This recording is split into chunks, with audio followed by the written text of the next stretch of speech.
Oke, bismillahirrahmanirrahim. Assalamualaikum warahmatullahi wabarakatuh. Ketemu lagi di channel kami 3P, para pencari petunjuk. Sekarang kita ada di episode 45, dan judul yang akan kita bahas di episode 45 ini adalah, benarkah selama ini banyak ayat Al-Quran yang disembunyikan? Loh, kok bisa ayat Al-Quran disembunyikan, maksudnya?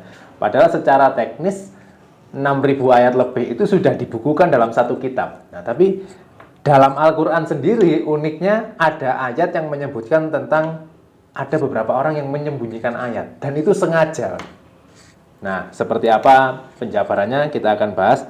Di sini kita akan mulai dari surat Al-Baqarah, surat 2 ayat 174. Yang artinya seperti ini, sesungguhnya orang-orang yang telah menyembunyikan apa yang telah diturunkan Allah, yaitu kitab, dan menukarnya dengan harga yang murah. Mereka hanya menelan api neraka dalam perutnya. Allah tidak akan menyapa mereka pada hari kiamat, dan tidak akan menyucikan mereka. Bagi mereka azab yang sangat pedih. Ini kok serem sekali ayat ini, maksudnya. Sangat luar Jadi biasa. secara teknis, orang-orang yang menyembunyikan apa yang diturunkan Allah, berarti kan orang-orang ini tahu ayat-ayat Allah, maksudnya. Ini kan bukan buat orang kafir ini ya. Kalau perintah untuk menyampaikan berarti kan untuk orang Islam, dan lebih khususnya orang-orang yang Mengerti dai lah istilahnya ya, yang harus menyampaikan tapi kok disembunyikan. Nah, jadi disembunyikan ini sebenarnya secara bahasa Tidak dikeluarkan pada saat yang tepat. Jadi hanya dikeluarkan yang diperlukan. Nanti saya kasih ambil contoh begini ya. Ada big boss menyuruh pesuruhnya. Nah, kamu datangi si X.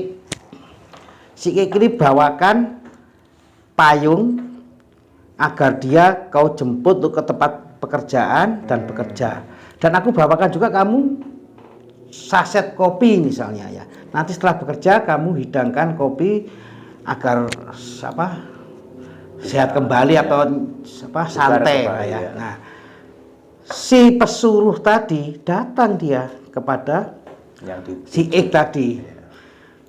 Dikasihkan apa yang diberikan Allah itu, yaitu kopi. Sana hujan deras, dia di rumahnya si X ngopi, ngobrol, dan membawa pesan, ini loh kamu dibawakan big boss satu saset kopi, mari kita menikmati dan mari kita bersyukur, alhamdulillah. Nah, dia betul menyampaikan apa yang disuruh Allah, kopi, tapi payungnya disembunyikan. Jadi nggak semuanya, yang enak-enak aja yang dikasihkan. Oh gitu ya. Jadi setelah itu selesai, bersyukurlah sama Allah, kamu bersama Allah ya, Pak Big Boss. Gitu. Berterima kasihlah, kamu dikasih kopi. Nah, setiap si pesuruh disuruh oleh Allah itu menyampaikan, dia selalu menyampaikan yang enak-enak saja, agar dia dicintai oleh si X. Kalau dia bawa payung, ini loh, aku kasih payung, ayo ikut aku kerja di sana, ada big boss nyuruh kerja. Dia khawatir pesuruh ini dia akan meninggalkan si pesuruh ini, si X tadi. Aku capek ini, dia khawatir ditinggalkan itu, maka dia kasih yang enak-enak. Dan menyembunyikan sebagian yang lain. Yang berat-berat disembunyikan. Makanya nggak aneh kalau zaman sekarang kita lihat itu banyak sekali ya, tausiah atau yang enak-enak aja. Kamu sholat aja surga, kamu puasa ini aja terhindar dari neraka. Tapi tugas yang lain menyampaikan amar ma'ruf nggak disampaikan. Padahal sama wajibnya itu, maksudnya. Iya, kalau Big Boss nyuruh payung dan kopi, berikan semuanya sesuai dengan kebutuhan saat itu, jangan hanya kopinya aja. Fakta yang kita rasakan kan kemana-mana, mau organisasi apa aja, rata-rata yang semuanya, hampir semuanya, nggak semuanya, memang hampir semuanya itu selalu yang enak-enak aja.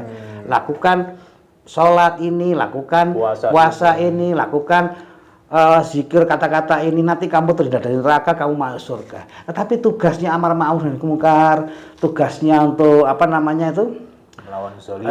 kezaliman itu nggak berani disampaikan. Itu yang dikatakan sembunyikan. Dan ditutupi dengan perintah yang lain. Karena kan orang ini selalu datang enak-enak dan bawa ayat Quran, padahal dibawakan nggak semuanya. Quran 100% dikasihkan semua, tapi dipilih. Dan di ayat ini saking seremnya ancamannya, Allah tidak akan menyapa mereka di hari kiamat. Bayangkan kalau sudah di hari akhir Allah tidak menyapa kita harus lari ke siapa lagi? Luar biasa ini. Kita tidak punya tempat kembali kalau Allah sendiri sudah nggak nyapa kita. Hanya Allah saja penguasa di hari itu, Al-Fatihah ada ya. Iya. Malik Yaumiddin. Terus kalau yang punya itu nggak mau nyapa, nggak bisa dibayangkan. Semuanya hanya fokus ke Allah saja, hanya saja penguasa cuma itu. Malaikat pun apa kata Allah. Jadi ketika kita nggak dihiraukan si tuan rumah, ya bayangkan saya nggak mampu. Itulah yang disuruh menyampaikan Quran. Bukan orang kafir, nggak mungkin perintah ini pada orang kafir. Pasti ada orang yang punya ilmu, diberi ilmu oleh Allah, sehingga disebut alim atau disebut ulama atau disebut dai atau apapun. Kewajibannya menyampaikan sepenuhnya sesuai dengan kebutuhan saat itu. Kalau hujan kasih payung agar dia bisa keluar rumah. Jangan malah kasih kopinya aja agar nggak keluar rumah. Nah itu jadi terjadi sekarang itu. Apalagi dalam Al-Quran dengan 6.000 ayatnya, banyak sekali perintah yang sangat kompleks dan berkaitan satu sama lain, tapi hanya diambil sebagian-sebagian itu. Itu istilahnya menyembunyikan ayat. Iya, sama aja kalau kita punya mobil ya, komponen lengkap ya. Tapi kita ganti, setiap motor mengganti komponennya. Ya nantinya mobil itu nggak akan sempurna seperti yang pabrik inginkan. Ya mungkin kalau mobil bagus ya, mobil mereknya sama, ini lebih cepat, tapi nggak nyaman. Ini nyaman tapi nggak cepat. Kalau mobil nggak masalah di apa namanya tuh? Modifikasi. Modifikasi nggak masalah. Lah kalau agama dimodifikasi. Jadi agama versi masing-masing. Masing-masing. Bahaya sekali. Oke, kemudian ada lagi di Al-Baqarah ayat 175, lanjutannya yang tadi. Artinya mereka itulah yang membeli kesesatan dengan petunjuk dan azab dengan ampunan. Jadi kesesatan dengan petunjuk, azab dengan ampunan, maka alangkah beraninya mereka menentang api neraka. Ini orang-orang yang ya pesuruh, siapa yang suruh? Iya. Orang kasih ilmu, kasih kesempatan untuk menyampaikan pada banyak orang. Artinya jadi orang yang diberi kesempatan dan apa tadi itu? Ilmu ya. Siapa ilmu? Ya para orang berilmu. Siapa bahasa Arabnya orang para berilmu? Ulama. Jadi bukan kita yang ngomongkan ya, Quran yang ngomong ya. Jadi ancamannya mengerikan sekali. Di ayat sebelumnya dikatakan Allah tidak akan menyapa mereka. Di ayat selanjutnya lagi, apakah mereka berani menentang api neraka? Ini sudah benar-benar ancaman yang ya sangat mengerikan. Iya, dia membeli yang murah daripada rahmat Allah, ampunan Allah, dia mendingan mendapat pujaan orang lain. Kalau dia kasihkan payung, menukar itu dengan kenikmatan yang kecil. Iya. Aku lah kalau nyuruh orang itu begini-begini, nanti aku dijauhi orang itu. Sudah kasih kopinya aja yang enak-enak. Dia membeli kenikmatan yang sedikit itu agar diterima, dijaya-jayakan lah istilahnya begitu ya. Tapi dia tidak amanah pada Allah. Jadi itu menukar yang harga murah, hanya sekedar dapat aplaus atau simpati dari si X, si Y, si Z dan sebagainya, dia melakukan gitu. Luar biasa. Ternyata penyembunyian ayat ini serius sekali dalam Al-Quran. Saya sendiri baru Gak ada cuman kayak orang kafir kayak gini. Iya. Semengerikan ini. Hati-hati jadi diangkat oleh jadi ulama itu hati-hati. Bukan kebanggaan, itu tugas berat. Betul. Kemudian ada lagi lanjutannya kalau 176 Al-Baqarah juga. Yang demikian itu disebabkan Allah telah menurunkan kitab suci dengan hak atau dengan benar. Sesungguhnya orang-orang yang berselisih paham tentang kebenaran kitab suci itu benar-benar dalam kesesatan atau perpecahan yang jauh. Ini maksudnya apa maksud? Ada istilah Quran itu sampaikan sepenuhnya kapan harus jangan hanya sebagian ayat yang disampaikan. Jadi kayak tadi saya bilang mobil ya. Mobil ini mereknya sama, tipenya sama, pabrik yang sama. Masing-masing katakan ada 10 mobil, diserahkan pada 10 montir untuk nanti diberikan pada masing-masing konsumen. Tapi si montir mengikuti selera konsumen, ada yang bannya diganti, ada yang joknya diganti, adalah yang diganti. Tidak sesuai prosedur ya? Sesuai dengan pabriknya asli. Sehingga akhirnya mutu masing-masing mobil berbeda. Ada kecepatannya berkurang, ada kenyamanannya yang berkurang. Padahal sudah disetting segitu, standarnya segitu. Kalau mobil produk nggak apa-apa, bagus ya. Tapi ini agama nggak bisa dipakai gitu. Nah, akhirnya apa? Mobilnya walaupun tipe sama, tahun yang sama, beda. Iya, beda standarnya. Iya, beda. Ada yang tahu cepat, ada yang tahu tinggi, ada yang macam-macam beda. Nah, kalau agama dibikin dimodifikasi kayak gini, jangan heran ada perselisihan. Itu sudah diomongkan Quran. 14 abad lebih yang lalu Quran sudah ngomong demikian. Luar biasa. Jadi... Dan yang mengotak-atik memodifikasi agama ancamannya jelas. Jadi semua ayat ini jelas. Ini jarang loh ayat ini dibicarakan, jarang sekali. Dan disembunyikan ini, termasuk iya, ayat ini. ternyata ancamannya lebih mengerikan daripada ancaman orang kafir. Ya, itu kan untuk orang-orang yang beragama, untuk ulama kan. Aku kasih ilmu, siapa kasih ilmu? Ya ulama. Emang siapa yang berilmu kalau nggak ulama? Luar biasa. Jadi di sini kalau bisa saya sedikit kesimpulan nggak ya? Di ayat 174 tadi berarti kita bisa tarik kesimpulan bahwa orang-orang yang menyembunyikan ayat adalah orang-orang yang tidak meletakkan ayat pada tempatnya. Berarti kira-kira seperti Pada itu. keadaan gimana Iya, ayat iya. apa? Berarti kalau kita bisa ambil contoh, orang itu kalau misalnya lapar kita harus makan. Nah, tiba-tiba kalau kita lapar disuruh tidur, tidur itu padahal baik maksudnya. Iya baik. Cuman tidak pada tempatnya. Iya, Kok pada orang lapar tempatnya. disuruh tidur. Nah, Iya betul. berarti ayat Al-Quran kira-kira seperti itu. Ada ayat nanti saya tampilkan di layar. Ada ayat berperang itu wajib. Nah, tapi ayat yang dikeluarkan, oh kita harus sabar. Itu Iya. bener, ayat sabar itu ada. Ada, tapi Cuma bukan timingnya. Iya. Kalau keadaan kita lagi dizolimi, negara kita lagi hancur seperti ini Kasep ya. Tiba-tiba ada ayat perang yang wajib tadi diganti dengan oh sabar aja nanti Allah yang bales loh. Itu berarti Kita kayak tugas kok malah Iya. Allahnya suruh kerja. nah, Siapa yang menyembunyikan diambah? ayat kira-kira seperti itu. Jadi semua itu harus ada timingnya. Kalau Iya. kita lapar ya kita harus makan, bukan tidur. Walaupun tidur itu baik. Kalau kita haus ya kita harus minum. Iya. Bukan kita malah lari-lari. Lari-lari itu olahraga baik memang. Baik. Cuman timingnya. Waktu haus jangan lari minum. Nah, iya. Dan Al-Quran itu sayangnya kok sekarang dipakai seperti itu. Ada tiga golongan para Iya. penyampai ya, dikasih ilmu, ada tiga.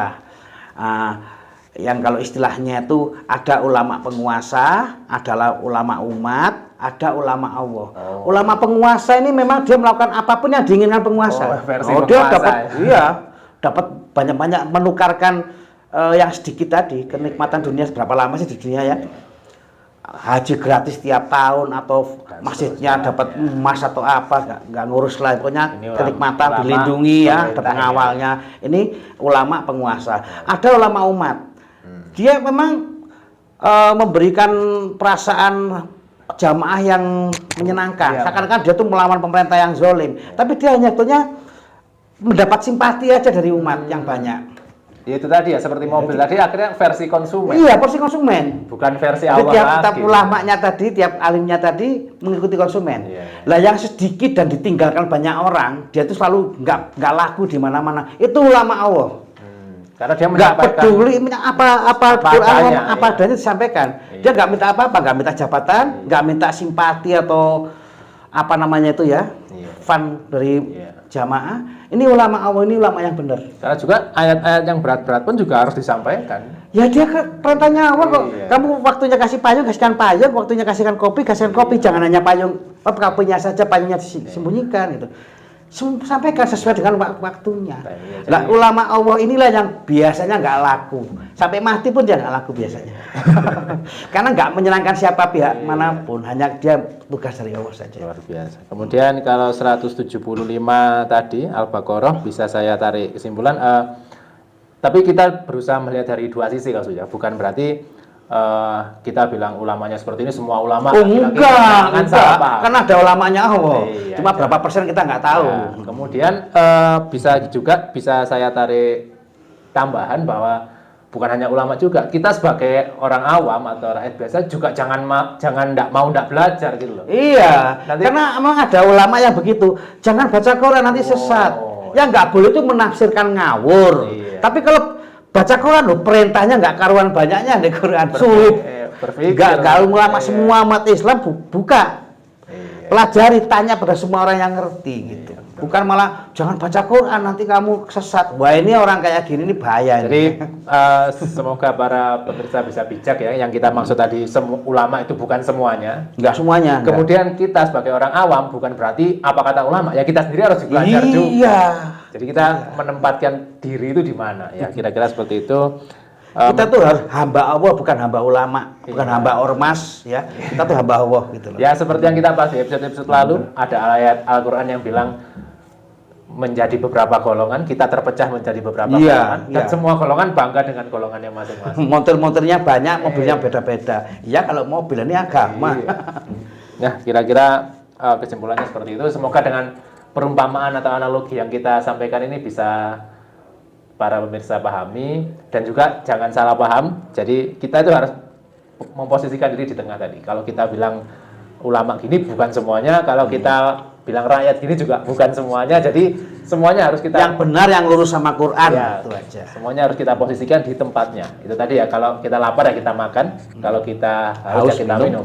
Jadi jangan diputar-putar, jangan dibalik. Ya kira-kira kesimpulan untuk ayat ini seperti itu, Mas Sob, ya. Iya. Ini mengerikan sekali loh, karena Yang berat itu penyampainya, iya, ancamannya sampai nggak disapa oleh Allah. bahkan Terus kalau siapa yang mau menggugurkan dia? bahkan kalau saya lihat di Al-Quran membahas tentang iblis itu, ya memang iblis itu sejahat itu ya, cuman ini sangat parah loh. Kalau mau jujur ya, Quran lebih banyak menyindir orang Islam sendiri, masih menyindir ulamanya sendiri. Kalau mau jujur, jadi bukannya setan aja yang masuk neraka, bukannya Ya justru orang non Muslim aja yang sesat.